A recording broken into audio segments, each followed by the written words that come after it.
Okay, back with Dr. Jerry, who you met. If you didn't watch the amalgam video, go back and watch the amalgam video.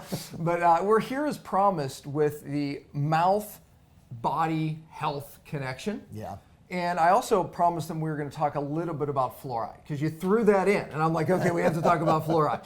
So, we do want to talk about that. And we did even mention Revitin, which will actually, show the product. But look, the mouth body, we ended the amalgam video by saying it's estimated that 70% of all disease starts in the mouth. It's even higher than that. I believe it's higher than that too. I believe 85%. Yeah, I believe that. I mean, it's hard to believe, but I believe that because I see it. Dan, if you have gum disease, you have a 10 times greater chance of a heart attack, 7 times greater chance of adult onset diabetes.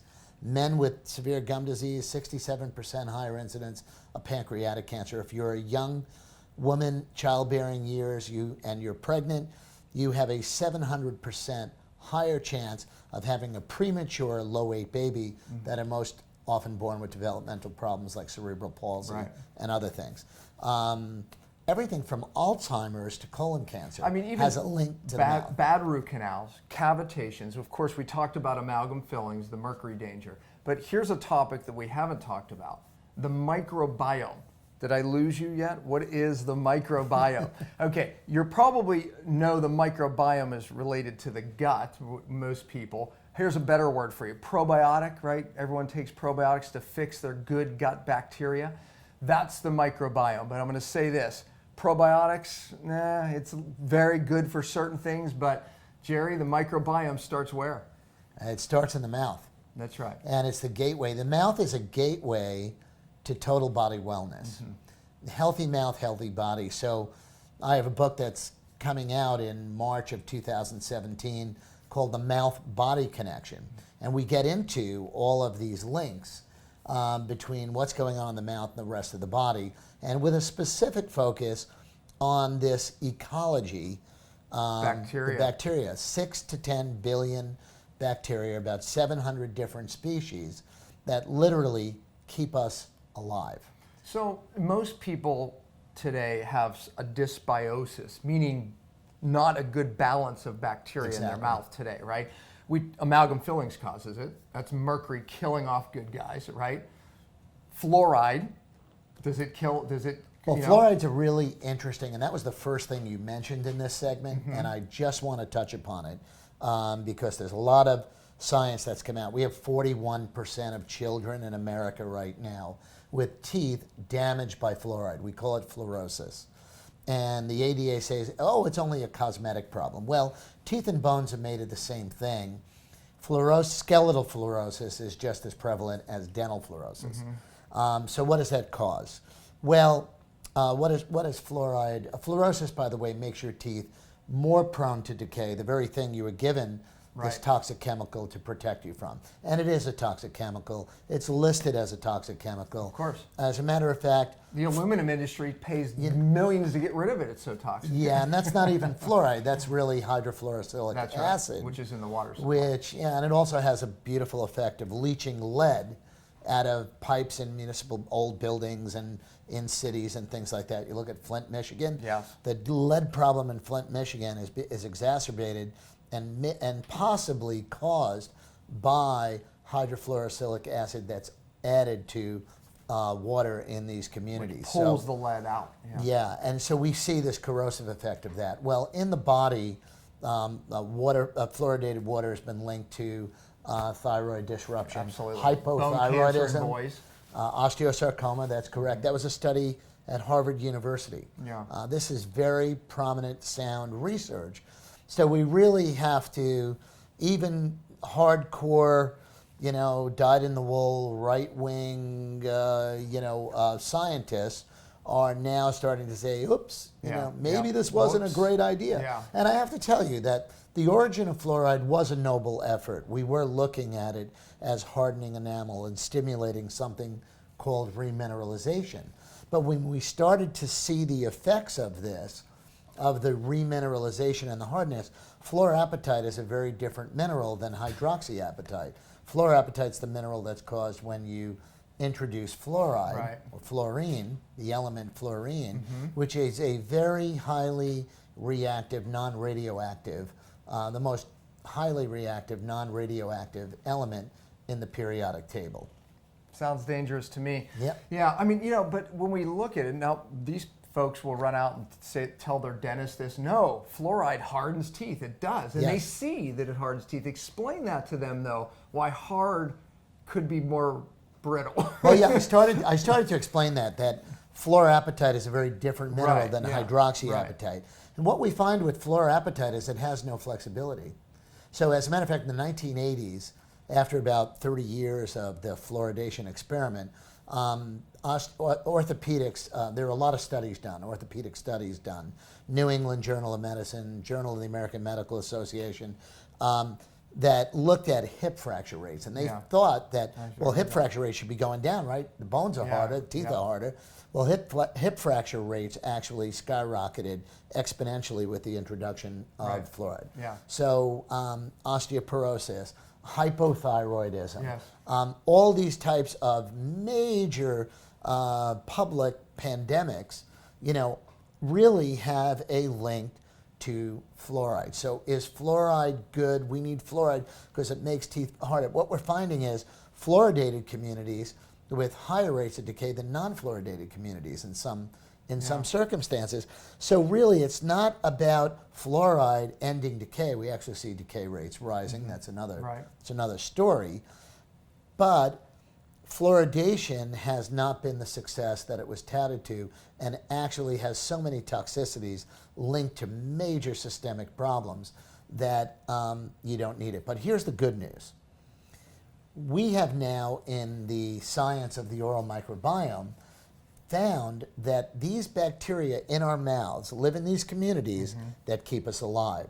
So the old approach, the germ theory of killing bacteria, is not only ineffectual, but harmful. That's right. So all the use of antimicrobials, whether it's triclosan and the leading brand of toothpaste, And that's in all the hand soaps. this antibacterial anything. antibacterial, anything is not good.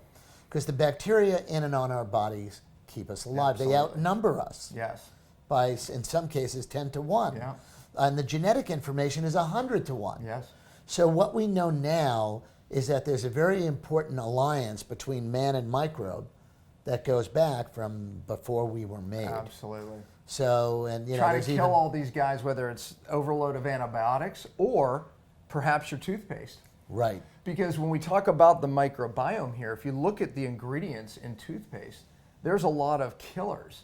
How about Listerine? I mean, all these things, Jerry. I mean, Colgate Total. Are you a fan of these things? Set them up for that. Oh yeah, I'm a great fan. Here's the guy that had to create his own toothpaste. Well, that's actually what happened. Yeah, that's right. That's actually what happened. Because you know what? Even natural toothpaste was sort of a healthy imitation of the detergent conventional toothpaste. So like brands like Tom's of Maine and Jay's, they were taking the same detergent formula and then trying to take the same kill bacteria. Oh, it kills plaque. Plaque is an unhealthy expression of the natural microbiome in the mouth. Right. So what you really want to do is you want to get out of the pesticide business, even if you're using a natural pesticide. I like that. Tea tree oil. Yeah, it's in all the natural products. Peppermint not all, oil, but so many. highly antimicrobial. Tulsi oil. There's one more I'm missing, but it'll come to me. But all of these essential oils that kill bacteria, clove oil, highly antimicrobial. Right. So these products were killing and disturbing the same ecology that the conventional products like Listerine and Colgate Crest, Total and all this, those that, were the doing. other thing, yeah. So that's like killing a coral reef protecting an island because Yeah. these bacteria Good keep us analogy, alive. yeah. So I went on a search basically about 20 years ago, 1996. I saw a research report from a Japanese researcher who biopsied diseased gums, and he found that the diseased gums were deficient in two key antioxidants necessary for proper cell function, vitamin C and coenzyme Q10. CoQ10 wasn't even a vitamin. I bet you it's in here. Oh, yeah, it is. The second thing was I said, toothpaste was invented by soap makers 100 years ago. And I said, my mother, I was on the Martha Stewart show, Yeah. and Martha was asking me about my research in this area. And I said, Martha, my mother used to say if I said something bad, she'd stick soap in my mouth, but I was brushing with it. So I've done it, actually, yeah. it was really, really interesting. So what I did is I re-engineered toothpaste. I started calling this oral therapy or conditioning, oral conditioner. Because what it does is we put together vitamin C, CoQ10, vitamin E. We actually got 3 patents on vitamin C and CoQ10 because they were great. We actually put a bunch of this, and we started having patients rub it on one side of the mouth, and on the other side use their I've regular done it. toothpaste. I mean, this is my toothpaste. I've used it for like gums, when they're, fix your gums. And So what we found was that the side that we were using this vitamin formula, gums were turning pink. They were stopping bleeding, and then I used some homeopathic minerals in the original formulation. We had a homeopathic blend with key antioxidants and vitamins that created a bioactive formulation. But then we discovered around 2004, 2005 that it helped to rebalance the ecology in the mouth. yeah.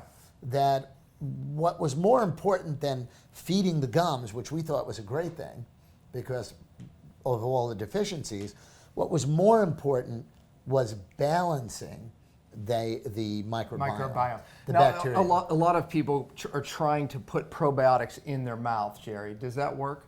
No, probiotics, it's interesting. Probiotics, and I really want to thank the yogurt industry for doing a great campaign with Activia and all these other things. exactly. So people start to think of bacteria as good. Yeah. You need good bacteria. So we went from the germ theory where all bacteria are bad, penicillin, The other way. antibiotic race, bacteria change. It was like the arms race. Yeah. Right? Now we have people who are resistant to the biggest antibiotic guns we have, vancomycin and things like that. They're vancomycin resistant. MRSA, by the way, was created by the overuse. Methicillin resistant Staph aureus. We created a superbug by the overuse of antibiotics. That's right. So that's a losing battle, just like the nuclear arms race. We all lose if any one of those go off. So it's the same with antibiotics. But probiotics became the next, aha. Right. Aha. There's bad bacteria and good bacteria. What we know now is that the same, and this was the biggest aha moment for me as a dentist, the same bacteria that cause tooth decay and gum disease in the mouth in a balanced environment were benign and even beneficial. What? The same Absolutely. bacteria that cause tooth decay and gum disease? So what They're was there. it about this? So what I found was by, in the words of Rodney King, who after the LA riots and everything. I thought you were going to do city was on Rodney fire. Dangerfield. No, Rodney You should hear his Dangerfield. Rodney Dangerfield impression. I'll tell you, things are bad. I thought you were going there when I heard the word Rodney. I'm like, is he going there right now? Get no respect, It's good. but anyway, the bacteria in the mouth, they need respect too. Yeah, okay. got Okay, it. they need I knew respect. I'd get you there. All of our bacteria need our They respect. do, right? And so, in the words of Rodney King, not Rodney Okay, Dangerfield, yeah. said, "Can't we all just get along? Yeah. Can't we all just get along?" And that's really where science is going. Yeah. It's learning Yes. to create The bad guys balance. aren't so bad as we No. thought, and the good guys, No, the bad guys are just good guys that are pissed off. absolutely hanging Okay. out in the alleys, man. And that's where it is, right? The alleys between the teeth. So what we did is we created something, and then I said, gee, this is a product that you can literally, did I open it? Yeah, you did. I was wondering why you were going to Now, open it. if you had this much toothpaste, conventional toothpaste, with fluoride on your finger, and you did this, you'd have to call a poison It control is really center. good. I'm going to have to taste some again. So. Yeah, it's almost like a diet. You can eat it, so you actually want your kids to eat this one. This is almost a dietary But supplement. no, you don't want them to eat it because then you run out. That actually happened at my house. I was, where's my toothpaste going? My son was coming upstairs, brushing his teeth, and you know what tipped him off? My mirror was splattered. That was my son. He was stealing my Revitin. Well, kids are so intuitive too. Yeah. Even young children that can't use regular toothpaste, they go, "Ooh, it burns. Ooh, it's this," and they use this, and they instinctively know that it's doing something good. Yeah. Well, look, I asked the question if you can use probiotics. Of course, the answer was no. They don't work in the mouth. But this has prebiotics. And I'm sorry, I want to just close the loop on that. Okay. So probiotics don't work in the mouth. And the reason why they don't is because the oral microbiome protects you. That's right. It protects you from deadly viruses and bacteria in the environment around us. Right. So I always say if probiotics worked in the mouth, then conbiotics work in the mouth, which is interesting because probiotics work in the gut to an extent. We're actually finding that the future of the microbiome science is in the prebiotic area. That prebiotics, which foster a healthy rebalancing, what we call microbial homeostasis, that fostering that healthy rebalance is far more effective than trying to do good guys and bad guys job, because the good guy, bad guy thing, good cop, bad cop thing is really not what it's about. Right. Yeah. It's really No about doubt. removing, bacteria are people, are like people. They live in communities. When it's healthy and everybody's behaving, they really do very productive things. And in the mouth, they're an important part of your salivary immune system. But here's what else it does. And this is why you don't need fluoride in this. Because when the oral microbiome is healthy, it brings oxygen to your gums and it brings minerals from saliva to your teeth to remineralize your teeth. So what are those minerals? Calcium, phosphorus. Yeah. It takes the bacteria act as a transport mechanism to your teeth and gums. That's a game changer. Yeah, no doubt. So ask your practitioner if he carries a real microbiome product for the mouth like Gravite. No, seriously. I mean, Well, that's what they want. I hope this ushers in a whole new generation of oral care that's designed to help the body do what it's designed to do. Look, when you put like that together with getting true cellular detox, because you know this as well as I do, most people, most doctors do detox wrong. Absolutely. I mean, that's why you're here. That's why I'm that's here. why you're here, man. Absolutely. Because you believe strongly in this program. in this Absolutely. project. Matter of fact, you're doing TCD in your office. I'm at TCD is in this practice. That's True Cellular Detox, by the way. We shortened it to TCD. TCD. That's the cool thing to say. That's right. Yeah, go. I'm not doing tetrahydro. I'm doing true cellular detox. I think is so essential, and our patients love it. Yeah. I mean, they are lining up for it, and it's just such a great service to be able to look at the mouth and body as an important system. And like I like to say, your dentists are on the front line of helping patients live a longer, healthier life. 85% of all disease, we better get them on the front line. Yep. We better get them doing true cellular detox, and we better getting them to understand the microbiome. Absolutely. Because so much is linked, to so many unexplainable illnesses. Even why people can't lose weight today, right? It's a toxic issue. It's also a microbiome issue. Absolutely. So, and if we're going to detox right, we better pay attention to the microbiome. Definitely. So there you have it. There is the mouth-body health connection. Definitely. From the expert himself, the practitioner to the stars. What else do you want to say about that? And the professor. I've been called a microbiome dentist by Jay Davidson. The microbiome dentist. I like that. So I know you got a lot out of it. And Jerry, thank you, really. My pleasure. And I'm Dan. sure they want to thank you too. Thank you for everything that you're doing. Yeah, great.